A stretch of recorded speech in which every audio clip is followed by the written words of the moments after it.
வணக்கம் and welcome to restore Tamil. இந்த ஒரு 125cc செக்மெண்ட்டில் நிறைய பேர் விரும்பி எடுக்கக்கூடிய ஒரு வெஹிக்கிள் எதுன்னு பார்த்தோம்னா நம்ம ஹோண்டாவோட SP125. அதுலேயும் குறிப்பாக இந்த வெஹிக்கிளுக்குன்னு பார்த்தோன்னா வச்சுங்களேன், இப்போ உங்களுக்கு இந்த ஒரு 2025 அப்டேட்டில் ஒரு full digital instrument cluster, LED லைட்டுன்ற மாதிரி நிறைய விஷயங்களை நல்லா இம்ப்ரூவ் பண்ணியிருக்காங்க. இந்த ஒரு வெஹிக்கிளுக்கும் இதே 125cc செக்மெண்ட்டில் ஒரு பெஸ்ட் இன் கிளாஸான ஒரு யூனிக் டிசைனோட இருக்கக்கூடிய ஒரு வெஹிக்கிள் எதுன்னு பார்த்தோன்னா நம்ம ஹீரோவோட எக்ஸ்ட்ரீம் 125R. ஆமாங்க, இந்த ரெண்டு வெஹிக்கிளுமே இந்த ஒரு 125cc செக்மெண்ட்ல ஒரு குறிப்பிட்ட செக்மெண்ட்ல அது பெஸ்ட்ன்ற மாதிரி இருந்துகிட்டு இருக்கு. பட் நான் இந்த ரெண்டு வெஹிக்கிள்ல எந்த ஒரு வெஹிக்கிள் உங்களுக்கு பெஸ்ட்னு வரும்போது அந்த இடத்துல நிறைய குழப்பங்கள் இருக்கும். அந்த குழப்பத்தை தீர்த்து வைக்கிற விதமா இன்னைக்கு நம்ம இந்த வீடியோல இந்த ஹீரோவோட எக்ஸ்ட்ரீம் 125R vs நம்ம ஹோண்டாவோட SP125R மாதிரி ஒரு கம்பேரிசன் ரிவ்யூ பார்ப்போம். இந்த கலர் கலர் சப்ஸ்கிரைப் பண்ண ஒரு செகண்ட் ஸ்பெண்ட் பண்ணி தட்டி விட்டீங்கன்னா அது மாதிரி சூப்பர் ஃபுட்டினா ஆட்டோமொபைல் கண்டென்ட்ஸ் உங்களை தேடி வந்துகிட்டே இருக்கும். சரி வாங்க, இப்போ நம்ம அதிகமாக அவசரமா வீடியோக்குள்ள போகலாம். ஓகே, ஃபர்ஸ்டா நம்ம பார்க்க போகிறது இந்த ரெண்டு வெஹிக்கிளுடைய டிசைன் கம்பேரிசன். நமக்கு டிசைன் வைஸ் பொறுத்தலைக்கு நம்ம ஹோண்டாவோட SP125 பொறுத்தலைக்கு இது உங்களுக்கு நார்மல் ட்ரெடிஷ்னல் டோனில் இருக்கக்கூடிய ஒரு ஃபேமிலி வெஹிக்கிள் தான். பட் அந்த ஒரு ஃபேமிலி டோன்லேயே உங்களுக்கு எந்த அளவுக்கு அந்த ஒரு இனோவேட்டிவ் அண்ட் ஸ்போர்ட்டினஸை இன்க்ளூட் பண்ண முடியுமோ அதை மாதிரி இன்க்ளூட் பண்ணியிருப்பாங்க இந்த வெஹிக்கிளோட டிசைனை. அந்த ஒரு ஓவராலாக லுக்குன்றது பார்க்க கொஞ்சம் அந்த ஒரு இனோவேட்டிவ் அண்ட் ஸ்போர்ட்டி டச்சில் இருக்கும். யூஸ் பண்ணுறதுக்கு ஃபேமிலி பர்பஸுக்கும் ஏற்ற மாதிரி இருக்கும். ஏன்னா சீட்டிங்லாம் உங்களுக்கு நல்ல லென்த்தியரான சீட்டு, டேங்க்கும் உங்களுக்கு ஃப்ளாட் சீட் தான், ரைடிங் போர்ஷனும் அந்த ஒரு நார்மலான அந்த ஒரு கம்ப்யூட்டர் ரைடிங் ஸ்டான்ஸில் தான் வருதுன்றப்ப உங்களுக்கு வெஹிக்கிள் பார்க்க ஸ்போர்ட்டியாக இருக்கும். பட் நீங்கள் அந்த ஒரு ஃபேமிலி பர்பஸுக்கும் இந்த ஒரு வெஹிக்கிளை யூஸ் பண்ணிக்கலாம். நெக்ஸ்ட் நம்ம ஹீரோட எக்ஸ்ட்ரீம் 125R பொறுத்தளவுக்கு இந்த இடத்துல கதையே வேறு. இது நல்ல ஒரு ஃபுல் அண்ட் ஃபுல் ஒரு ஸ்போர்ட்டி ஸ்டைலிங்கில் வரக்கூடிய ஒரு வெஹிக்கிள். சீட்டிங் பொறுத்தளவுக்கு உங்களுக்கு ஸ்பிளிட் சீட் கொடுத்து பின்னாடி செம்ம ரைஸ்டாக பண்ணியிருக்காங்க. இது பார்க்கறதுக்கு நல்லா இருக்குது, ஸ்போர்ட்டியாக இருக்குது. சீட்டிங் ஸ்பிளிட் பண்ணி கொடுத்ததுன்றது நல்ல ஒரு விஷயம் தான். பட் என்னதான் இருந்தாலும் இந்த ஒரு சீட்டிங் செட்டப் அண்ட் டிசைன் ஸ்ட்ரக்சர்ன்றது ஃபேமிலி பர்பஸுக்கு அந்த அளவுக்கு பெஸ்ட்டாக இருக்குன்ற மாதிரி சொல்ல முடியல. பட் டிசைன் உங்களுக்கு ஸ்போர்ட்டியராக வேணும்னு நினைக்கிறீங்க இப்போ நிச்சயமாக ஹீரோ எக்ஸ்ட்ரீம் 125 ஒரு பெஸ்ட் ஆப்ஷனாக இருக்கும். இல்லை எனக்கு கொஞ்சம் ஃபேமிலியும் யூஸ் பண்ணும், அட் த சேம் டைமில் கொஞ்சம் ஸ்லைட்லி ஸ்போர்ட்டியாகவும் இருக்குன்னு நினைக்கிறீங்க இப்போ நீங்கள் ஹோண்டாவோட SP125 சைடும் போகலாம். சரி, ஓகே. நெக்ஸ்ட் நம்மளுக்கு இப்போ இந்த ரெண்டு வெஹிக்கிளோட ஃபீச்சர் கம்பேரிசன். நமங்க ஃபீச்சர் வைஸ் பொறுத்தளவுக்கு நம்ம ஹோண்டாவோட SP125ன்னு பார்த்தோம்னா வச்சிங்கன்னா உங்களுக்கு லைட்டிங்லேருந்து ஆரம்பிப்போம். லைட்டிங் ஒரு ஃபுல் எல்இடி செட்டப்னு சொல்ல முடியாது. ஃப்ரண்ட்டில் மெயின் ஹெட்லைட் உங்களுக்கு எல்இடி கொடுக்குறாங்க, ப்ளஸ் டிஆர்ஆர் வருது. அதுவும் இந்த 2025 அப்டேட்டில் உங்களுக்கு கொஞ்சம் சேஞ்ச் பண்ணியிருக்காங்க. ஓவரலாக பார்க்கும்போது லைட்டிங் செட்டப்பில் நல்ல ஒரு ரேஞ்சில் இருக்குது. பின்னாடி ரியர் லைட்டும் எல்இடி அதுவும் சேஞ்ச் இருக்குது. ஓகே, சரி, ஓகே. நெக்ஸ்ட் உங்களுக்கு இன்ஸ்ட்ருமெண்ட் கிளஸ்டர் பொறுத்த அளவுக்குன்னு பார்த்தீங்கன்னா இல்லை நீங்கள் பேசிக் மாடல் வரீங்கிறப்போ ஒரு நார்மலான டிஎஃப்டி டைப் இன்ஸ்ட்ருமெண்ட் கிளஸ்டர் கொடுக்குறாங்க. அதில் கனெக்டிவிட்டி ஃபங்க்ஷன்ஸ்னாலும் அந்த வண்டிக்கு தேவையான ப்ராக்டிகாலிட்டி ஃபங்க்ஷன்ஸ் இருக்கும். நெக்ஸ்ட் நம்மளுக்கு டாப் மாடல் பொறுத்த அளவுக்கு இதில் உங்களுக்கு ஒரு டிஎஃப்டி டைப் இன்ஸ்ட்ருமெண்ட் கிளஸ்டர். அதில் உங்களுக்கு Bluetooth connectivity, mobile phone connectivity, GPS navigation, blah blah blah நிறைய விஷயங்கள் அந்த ஒரு இன்ஸ்ட்ருமெண்ட் கிளஸ்டரில் உங்களுக்கு லோட் பண்ணியிருக்காங்க. ஃபீச்சர் விஷயத்தில் ரியலி ஒரு டாப் லோடரான ஒரு இன்ஸ்ட்ருமெண்ட் கிளஸ்டர்னே சொல்லலாம். நம்ம இப்போ புதுசாக வந்திருக்கு இந்த Honda SP125 instrument cluster. Next நம்ம ஹீரோட எக்ஸ்ட்ரீம் பொறுத்தளவுக்கு இந்த இடத்துல லைட்டிங் உங்களுக்கு full LED indicators, rear light, ஃப்ரண்ட்டில் மெயின் ஹெட் லைட்ன்ற மாதிரி எல்லா இடத்துலையும் உங்களுக்கு எல்இடி கொடுக்குறாங்க. நல்ல ஒரு விஷயம். அது இல்லாமல் உங்களுக்கு ஃப்ரண்ட்டில் பை ஃபங்க்ஷனல் எல்இடி ப்ரொஜெக்டர்ன்றது இன்னுமே ஒரு சூப்பரான ஒரு விஷயம் தான். அதுக்கு அடுத்து உங்களுக்கு இந்த வெஹிக்கிளுடைய அந்த ஒரு இன்ஸ்ட்ருமெண்ட் கிளஸ்டர் பொறுத்தளவுக்குன்னு பார்த்தீங்கன்னா இதுலேயும் சேம் ஒரு ஃபுல் டிஜிட்டல் இன்ஸ்ட்ருமெண்ட் கிளஸ்டர் தான். பட் ஆனால் இதில் டிஎஃப்டிலாம் கிடையாது. கனெக்டிவிட்டி கொடுப்பாங்க. அந்த கனெக்டிவிட்டியில் நீங்கள் இந்த ஜிபிஎஸ் நேவிகேஷன் அதை மாதிரி ஓவரான விஷயங்கள்லாம் யூஸ் பண்ண முடியாது. சும்மா அந்த ஒரு கால் நோட்டிஃபிகேஷன், எஸ்எம்எஸ் நோட்டிஃபிகேஷன் காமிக்கிறது, அதை மாதிரி ஒரு சிம்பிளான ஃபீச்சர் தான் இந்த வெஹிக்கிள் இருக்குது. ஓவராலாக பொறுத்தளவுக்கு ஃபீச்சர் பேக்கேஜில் எனக்கு பெஸ்ட்டாக ஃபீல் ஆகிற ஒரு வெஹிக்கிள் ஹோண்டாவோட SP125. பட் லைட்டிங் விஷயத்தில் hero extreme 125R one step பெட்டராக இருக்கிறாங்க. சரி, ஓகே. நெக்ஸ்ட் நம்மளுக்கு இப்போ இந்த ரெண்டு வெஹிக்கிளுடைய அந்த ஒரு இன்ஜின் கம்பேரிசனுக்குள்ளே போகலாம். இன்ஜின் வைஸ் பொறுத்தளவுக்குன்னு பார்த்தீங்கன்னா நம்ம ஹோண்டாவோட SP125 யூஸ் பண்ணிக்கிறது ஒரு 124cc சிங்கிள் சிலிண்டர் 4 ஸ்ட்ரோக் 2 வால்கான ஒரு ஏர் கூல்டு இன்ஜின். இந்த இன்ஜினோட உங்களுக்கு ஒரு 5 ஸ்பீட் கியர் பாக்ஸ் தான், வித் மல்டிப்ளேட்ஸ் கிளட்ச் தான் இந்த இன்ஜினோட பவர் ஃபிகர் வைஸ் பொறுத்தளவுக்கு 10.7 bhp ஹவர்ஸும் 10.9 நியூட்டன் மீட்டர்ஸ் ஆஃப் டார்க்கும் ப்ரொடியூஸ் பண்ணுது. டாப் ஸ்பீட் பொறுத்தளவுக்கு 100 km/h வரைக்கும் ரீச் பண்ண முடியுன்ற மாதிரி சொல்கிறாங்க. மைலேஜ் பொறுத்தளவுக்கு பர் லிட்டருக்கு இந்த வெஹிக்கிள் 64 kmph வரைக்கும் தருன்ற மாதிரி சொல்கிறாங்க. நீங்கள் ஒரு டீசெண்டான ரைடிங் ஸ்டைல் மெயின்டைன் பண்ணிங்கன்னா நிச்சயமாக இதை விடையும் கொஞ்சம் பெட்டர் மைலேஜ் கிடைக்கிறதுக்கான பாசிபிலிட்டிஸ் இருக்குது. ஓவரலாக பொறுத்தளவுக்கு பவர் நல்ல ஒரு டீசெண்டான ரேஞ்ச். அந்த ஒரு 125cc day to day கம்யூட்டுக்கும் family பர்பஸுக்கும் ஓகேவான ஒரு பவர். சம்டைம்ஸ் சின்ன லாங் டிரைவ் போகணும்னு நினைக்கிறீங்கப்போ அதுக்கேற்ற மாதிரி உங்களுக்கு இந்த ஒரு இன்ஜின் எடுத்து கம்யூட் பண்ணும். அதுக்கடுத்து உங்களுக்கு மைலேஜ்ன்றது ரியலி ஒரு எக்ஸலண்ட்டான ரேஞ்சில் இருக்குது. இந்த ஒரு 125cc செக்மெண்ட்டில் இந்த ஒரு 64 kmpன்றது ஒரு பெஸ்ட்டான மைலேஜ்னே சொல்லலாம். அது இல்லாமல் இந்த வெஹிக்கிளோட அந்த ஒரு இன்ஜின் ரிஃபைன்மெண்ட்டும்ன்றது ரொம்பவே சூப்பராக இருக்கும். ஓவராலாக இன்ஜின் செக்மெண்ட்டில் ஒரு பெஸ்ட்டான ரேஞ்சில் இருக்காங்க. 5க்கு 4 ஸ்டார் கொடுக்கலாம், 4.5 ஸ்டார் கூட கொடுக்கலாம்.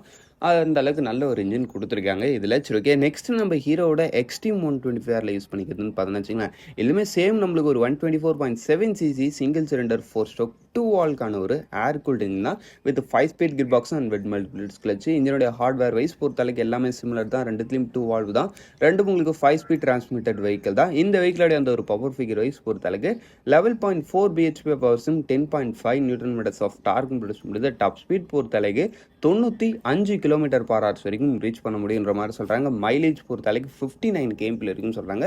பர்ஃபார்மன்ஸ்ன்றது இதுவும் ரொம்ப சூப்பர்லாம் சொல்ல முடியாது, பட் கொஞ்சம் பெட்டர். நம்ம ஹோண்டா SP125 இதோடைய பவர் அண்ட் பர்ஃபார்மன்ஸ்ன்றது ஸ்லைட்லி பெட்டராக இருக்கும். அதுக்கேற்ற மாதிரி மைலேஜ்லையும் அதை விட இது கொஞ்சம் கம்மியாக தான் இருக்கும். பட் என்ன கேட்டிங்கன்னா வச்சுங்களேன், இந்த வெஹிக்கிள் வந்து 59 kmpl மைலேஜ் தரதுன்னு சொல்கிறாங்க இல்லைங்களா. இதுவே என்னை பொறுத்தளவுக்கு இந்த வெஹிக்கிளோட டிசைன் ஸ்டான்ஸுக்கு இந்த அளவுக்கு ஒரு அதிக மைலேஜ் கொடுக்குறதுன்றது ஒரு சூப்பரான விஷயம். அப்படின்றப்போ மைலேஜ் விஷயத்தில் ரியலி ஒரு பெஸ்ட்டான ஒரு ரேஞ்சில் இருக்குது இந்த ரெண்டு வெஹிக்கிளுமே. பட் இருக்கிறதுலே எது பெஸ்ட்டுன்னு கேட்டிங்கன்னா SP125. பட் நான் இவங்க ரெண்டு பேருமே மைலேஜ் பொறுத்தளவுக்கு என்ன அளவுக்கு பெஸ்ட்டு தான். சரி, ஓகே. இந்த வெஹிக்கிளோடைய ரிஃபைன்மெண்ட் பொறுத்தளவுக்கு இதுவும் ஒரு டீசெண்டான ரிஃபைன்மெண்ட்.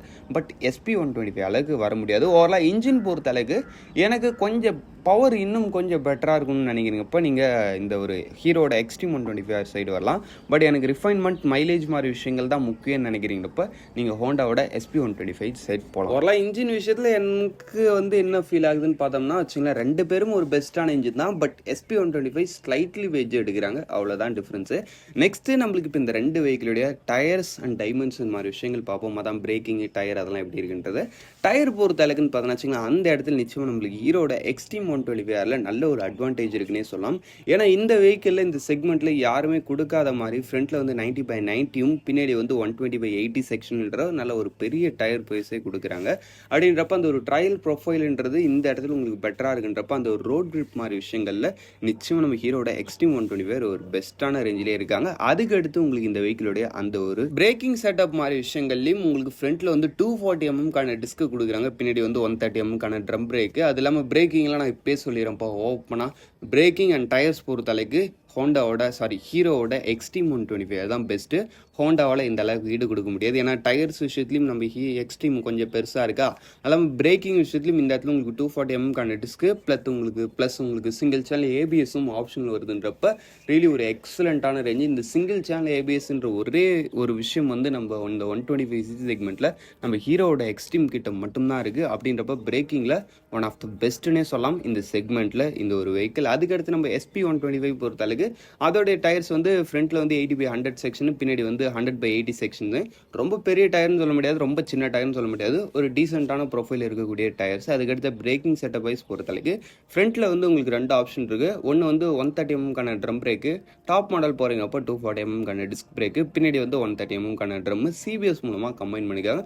ஓவரால் பிரேக்கிங் ஒரு டீசென்ட் அண்ட் ஆவரேஜ் லெவல் தான், சூப்பர்னு சொல்ல முடியாது. நீங்கள் ஏபிஎஸ் கொடுத்துருந்தாங்கன்னா சூப்பர்னு சொல்லலாம், பட் அந்த அளவுக்குலாம் எதுவும் பண்ணலை. அதுதான் சரி, ஓகே. நெக்ஸ்ட்டு நம்மளுக்கு இந்த ரெண்டு வெஹிக்கிளோட அந்த ஒரு total weight and seat height மாதிரி விஷயங்கள் பார்ப்போம். டோட்டல் வெயிட் பொறுத்தளவுக்கு நம்ம ஹோண்டாவோட SP125 ஜஸ்ட் உங்களுக்கு ஒரு 117 kg தான் வருது. சீட் ஹைட்டு 790mm கிட்ட தான் வருதுன்றப்போ ஓவரால் டைமென்ஷன் மாதிரி விஷயங்களில் ரியலி ஒரு பெஸ்ட்டான ரேஞ்சிலே இருக்குது. அதுக்கு அடுத்து நம்மளுக்கு இந்த ஹீரோவோட எக்ஸ்ட்ரீம் 125 டோட்டல் வெயிட் 136 kg. இது கொஞ்சம் ஸ்லைட்லி ஹை வெயிட் மாதிரி தான் ஃபீல் ஆகுது. ஏன்னா 125cc 136 ஏன் போச்சுன்னு தெரில. பட் அந்த வெஹிக்கிளோட டிசைன் வந்து நேரில் பார்க்க கொஞ்சம் அந்த ஒரு மேஸ்குலினாக ஃபீல் ஆகுது. ஒருவேளை அப்படி இருக்கலாம். வெயிட் ஸ்லைட்லி நம்ம SP125 கம்பேர் பண்ணும்போது இது கொஞ்சம் அதிகம். சீட் ஹைட் பொறுத்தளவுக்கு 794mm. சீட் ஹைட்டில் ரெண்டு பேரும் ஒரு டீசென்ட் லெவல் தான். ரொம்பவும் ஹைட்டாக இருக்குன்னு சொல்ல முடியாது, ஷார்ட் ரைடர்ஸுக்கு ரொம்பவும் கேப்பபிளாக இருக்குன்னு சொல்ல முடியாது. ஒரு ஆவரேஜான லெவலில் இருக்கும், ஒரு டீசெண்டான ஹைட் இருக்கவங்களுக்கு இந்த ரெண்டு வெஹிக்கிளோட சீட்டிங்கிறதும் சூட் ஆகும். சரி, ஓகே. அவ்வளோதான் ஃப்ரெண்ட்ஸ், ஓவரால் இந்த ரெண்டு வெஹிக்கிளோடைய அந்த விஷயங்கள் பார்த்தாச்சு. இப்போ ஃபைனலாக ப்ரைஸிங் பார்த்துட்டு வீடியோ முடிச்சுப்போம். சரி, ஓகே. ப்ரைஸிங் பொறுத்த அளவுக்குன்னு பார்த்தோன்னா வச்சுக்கலாம், ஃபர்ஸ்ட் நம்ம இந்த ஹீரோட எக்ஸ்ட்ரீம் 125 ஆரம்பிச்சிடும். இந்த ஹீரோட எக்ஸ்ட்ரீம் 125 பேசிக் மாடல் உங்களுக்கு 1,21,000 ஸ்டார்டிங் ஆகி டாப் மாடல் 1,29,000 கிட்ட வரைக்கும் வருது. ப்ரைஸிங்ன்றது ஒரு அந்த வெஹிக்கிளுக்கு ஓகேவான ஒரு ப்ரைஸிங் கொஞ்சம் அதிகமாக தான் ஃபீல் ஆகும் இந்த ஒரு 125 சிசின்னு கம்பேர் பண்ணும்போது. பட் ஆனால் இந்த ஒரு 125 சிசியில் அந்த விஷயம் அந்த வெஹிக்கிள்ன்றது நிறைய கெயின் பண்ணியிருக்கு. ஃபார் எக்ஸாம்பிளுக்குன்னு சொன்னால் அந்த ஒரு இன்ஸ்ட்ருமெண்ட் கிளஸ்டர்லையும் சரி, இன்ஸ்ட்ருமெண்ட் கிளஸ்டரில் பெருசாக இல்லை, அந்த ஒரு இன்ஜினில் சரி ஒரு நல்ல மைலேஜும் கொடுக்குது, ஒரு நல்ல பவரையும் கொடுக்குது. அட் த சேம் டைமில் உங்களுக்கு நல்ல ஒரு பிரேக்கிங் எஃபிஷியன்சியும் இருக்குது. டயர்ஸ் மாதிரி விஷயங்களும் பெட்டராக இருக்குன்றப்ப அந்த ஒரு சேஃப்டி ஓரளவுக்கு கொஞ்சம் உங்கள் மைண்ட் செட்டில் வச்சுட்டு இந்த ஒரு வெஹிக்கிளை ப்ரொடியூஸ் பண்ணிக்கோங்க. அதனால் ப்ரைஸிங் ஸ்லைட்லி அதிகமாக இருக்குது. பட் இருந்தாலும் இந்த ஒரு ப்ரைஸிங்கிறது அந்த வெஹிக்கிளுக்கு ஓகே தான்ப்பா. நெக்ஸ்ட் நம்ம ஹோண்டாவோட SP125 பொறுத்தளவுக்கு பேசிக் மாடல் உங்களுக்கு ஆன் ரோடு 1,09,000 தான் வருது. டாப் மாடல் 1,14,000 முடிச்சலான்றப்ப ப்ரைஸிங் விஷயத்தில் நம்ம ஹோண்டா SP125 இன்னுமே ஒரு அஃபோர்டபுளான ஆப்ஷனாக இருக்கிறாங்க. சிறுகே ஓவராலாக இந்த ரெண்டு வெஹிக்கிளில் எது உங்களுக்கு சூட் ஆகுன்றதை சூஸ் பண்ணிட்டு இருப்பீங்கன்னு நினைக்கிறேன். சிறுகே தான் ஃப்ரெண்ட்ஸ், இந்த வீடியோ நம்ம இங்கே முடிச்சுப்போம். இந்த வீடியோ பற்றியான கருத்துக்களை கமெண்ட் செக்ஷனில் விடுவீங்க. தேங்க் ஃபார் வாட்சிங். பை. See you later.